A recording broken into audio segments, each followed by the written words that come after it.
வணக்கம். கேப்டன் விஜயகாந்த் அவர்களுடைய மறைவு அப்படிங்கிறது எல்லாரையுமே மிகப்பெரிய ஒரு துயரத்தில் ஆழ்த்திருக்கு. பொதுவாக ஒருத்தர் இறந்து போனால் ஒரு பிரபலமாக இருக்கலாம், ஒரு நடிகராக இருக்கலாம், ஒரு அரசியல்வாதியாக இருக்கலாம், அவர்கள் மறைகிற போது அவங்களுடைய தொண்டர்கள், அவங்களுடைய ரசிகர்கள் கண்ணீர் விடுவாங்க, அழுவாங்க. ஆனால் விஜயகாந்த் அவர்களை பொறுத்த வரைக்கும் அவருடைய ரசிகர்கள், அவருடைய தொண்டர்கள் மட்டும் கிடையாது. ஒரு துப்புரவு பணியாளர் தெருவில் விஜயகாந்த் அவர்களுடைய அந்த கண்ணீர் அஞ்சலி போஸ்டர் முன்னாடி நின்று கதறி அழறாங்க அப்படின்னா எவ்வளவு பேருடைய அன்பை இந்த மனிதர் சம்பாதிச்சிருக்காரு. அப்படி சம்பாதிக்கணும்னா அந்த மனிதர் எவ்வளவு பரிசுத்தமான ஒரு மனிதராக இருக்கணும் அப்படிங்கிறத விஜயகாந்த் அவர்களுடைய குணநலன்கள் மூலமா நம்ம புரிஞ்சுக்கிறோம். அப்படிப்பட்ட குணாதிசயங்கள் கொண்ட ரொம்ப மாறுபட்ட வித்தியாசமான அதே நேரத்தில் ஒரு கம்பீரமான வீரமும் நிறைந்த ஒரு நபரா விஜயகாந்த் அவர்கள் வாழ்ந்திருக்கிறது தான் அவர் செய்த ஒரு மிகப்பெரிய சாதனை. இவர் தன்னுடைய குணாதிசயங்கள் மூலமா நிஜ வாழ்க்கையில இவ்வளவு சாதனைகள் பண்ணியிருக்காரு, இவ்வளவு அன்பை சம்பாதிச்சிருக்காரு அப்படின்னா திரைத்துறையில இவர் பண்ணியிருக்கக்கூடிய சாதனைகள் ஒரு பக்கம் எண்ணிலடங்காத சாதனைகள். 150 படங்களுக்கு மேல நடிச்சிருக்கக்கூடிய விஜயகாந்த் அவர்கள் ஒரு திரைப்படம் கூட பிறமொழி படம் நடிக்கல. இது எந்த நடிகருமே செய்யாத ஒரு சாதனை. அது மாதிரி 1984ஆம் ஆண்டு ஒரே வருஷத்துல 18 படங்கள் நடிச்சிருக்கக்கூடிய நடிகர் கேப்டன் விஜயகாந்த் அவர்கள். அதே மாதிரி இந்த 150 படங்கள்ல எத்தனையோ திரைப்படங்கள் தன்னுடைய தெரிந்த தயாரிப்பாளர்கள், தெரிஞ்ச இயக்குநர்களாக இருந்தால் ரொம்ப கஷ்டப்படுறாங்க அப்படிங்கிறதுக்காக சம்பளம் வாங்காமல் நடித்த படங்கள் உண்டு. அதே மாதிரி நிறைய பேருக்காக கௌரவ தோற்றங்களில் நிறைய படங்கள் இவர் நடிச்சு கொடுத்தது உண்டு. இது எல்லாமே சேர்த்து தான் 150 படங்கள் அப்படின்னா எந்த அளவுக்கு பெருந்தன்மை அப்படிங்கிறது இவருக்கு இருக்கும் அப்படிங்கிறதையும் நம்ம புரிஞ்சுக்க முடியுது. இது எல்லாத்துக்கும் மேலே இவர் 150 படம் நடிச்சிருக்காரு நம்ம சொல்கிறோம், 150 படத்துக்கு மேலே. ஆனால் எந்த படத்துக்குமே எனக்கு இவ்வளோதான் சம்பளம் வேணும், இவ்வளோ கொடுத்தாதான் நான் நடிப்பேன் அப்படின்னு சொல்லி பேரம் பேசினதே கிடையாது. இம்புட்டுக்கும் ஒரு மிகப்பெரிய ஒரு ஸ்டார் அந்தஸ்துலாம் அவருக்கு வந்ததுக்கு அப்புறமும் கூட ஒரு தடவை கூட அவர் அந்த மாதிரி பண்ணது கிடையாது அப்படின்னு சொல்லி பல தயாரிப்பாளர்கள் சொல்றதை இப்போ நம்ம கேட்குறோம். அதுமாரி ஏராளமான நடிகர்களை அறிமுகப்படுத்தியிருக்காரு. அருண் பாண்டியன்ல இருந்து மன்சூர் அலிகான், சரத்குமாருக்கு நிறைய வாய்ப்புகள் கிடைக்கிறதுக்கு எல்லாத்துக்கும் இவர் கேப்டன் விஜயகாந்த் அவர்கள் காரணமாக இருந்திருக்காரு.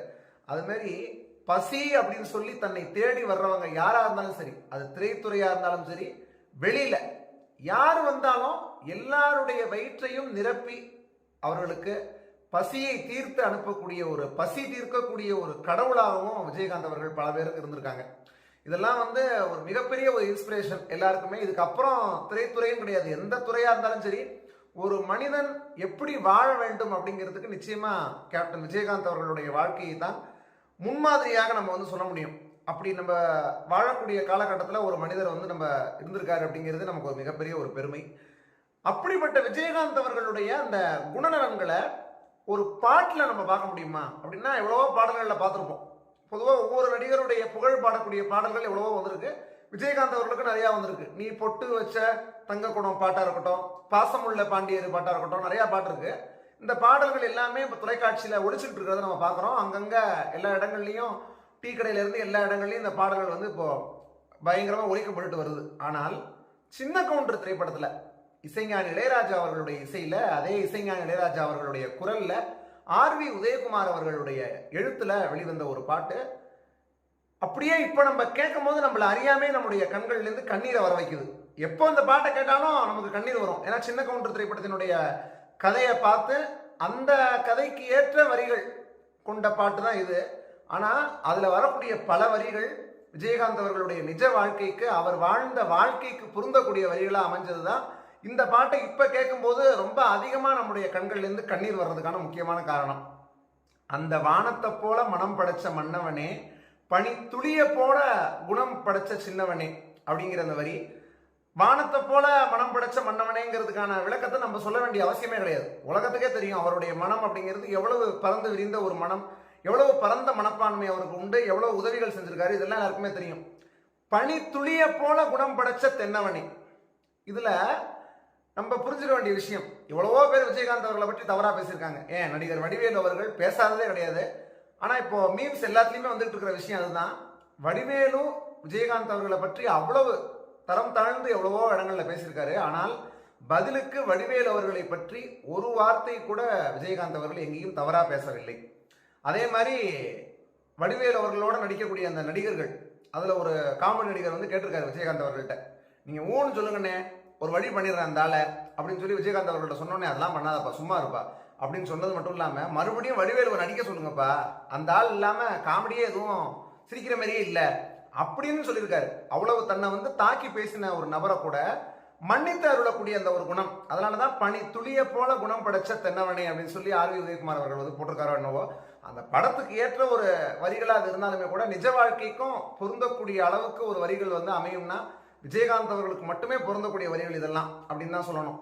மஞ்சளிலே ஒரு நூல் எடுத்து விண்ணுக்கும் மண்ணுக்கும் சம்பந்தம் உண்டுன்னு சொன்னது யாரு? மன்னவன் பேரு. இது எல்லாத்துக்கும் மேல சரணத்துல ஆர் வி உதயகுமார் அவர்கள் போட்டிருக்கிற வரிகள் நம்ம பார்த்தோம்னா, நெஞ்சம் என்னும் கூடு அதில் நெருப்பு வைத்தது ஆறு, துன்பம் வந்த போதும் அதை துடைப்பது இங்கு ஆறு. நெஞ்சம் அப்படிங்கிற கூட்டுல நெருப்பு வச்சது யாரு? துன்பம் நமக்கு வந்த போதும் அதை துடைக்கிறதுக்கு யாரு அப்படிங்கிற அந்த வரிகள். இது இப்போ விஜயகாந்த் அவர்களுடைய மறைவுக்கு பிறகு இந்த வரிகளை இசைஞானியினுடைய குரல்ல கேட்கும்போது பயங்கரமா ஏதோ நம்மள அறியாமையே எல்லாருடைய கண்கள்லையும் கண்ணீர் வருது. அதை தாண்டி விஜயகாந்த் அவர்களுடைய அபிமானிகளா இல்லாதவங்க கூட விஜயகாந்த் அவர்களுடைய அபிமானிகளா மாறிடுறாங்க இந்த வரிகளை கேட்கும்போது. அப்படி இந்த வரிகள் ரொம்ப ஒரு கனத்த ஒரு உணர்வை நமக்கு ஏற்படுத்துது. கடவுள் போட்ட கோடு அதை திருத்த போவது யாரு? வெந்த புண்ணும் ஆறிடுமா, வேதனை தான் தீர்ந்திடுமா அப்படின்னு சொல்லி ஆர் வி உதயகுமார் அவர்கள் முடிப்பாங்க அந்த சரணத்தை. வெந்த புண்ணும் ஆறிடுமா, வேதனை தான் தீர்ந்திடுமா, இதுக்கு மேல நமக்கு சொல்றது எதுவுமே கிடையாது. ஏன்னா விஜயகாந்த் அவர்களுடைய ரசிகர்கள் அவரை அவ்வளவு ரசிச்சவங்களால மட்டும்தான் அந்த வரிகளுடைய வீரியத்தை உணர முடியும். விஜயகாந்த் அவர்களுக்கான அந்த ரீப்ளேஸ்மெண்ட் அப்படிங்கிறதே கிடையாது. இவருக்கு பொதுவாக இவர் அப்படின்னு சொல்லி எல்லா துறையிலையும் இருப்பாங்க, சினிமா துறை எல்லாத்துலேயுமே.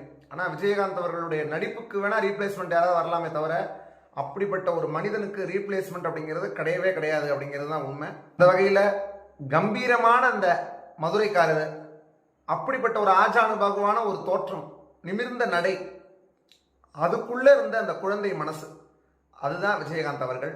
அந்த ஒரு மனிதாபிமானம், அந்த ஒரு மனித நேயம், இது எல்லாத்துக்குமான ஒரு அர்த்தமா விஜயகாந்த் அப்படிங்கிற பேரை தான் நம்ம சொல்ல முடியும்.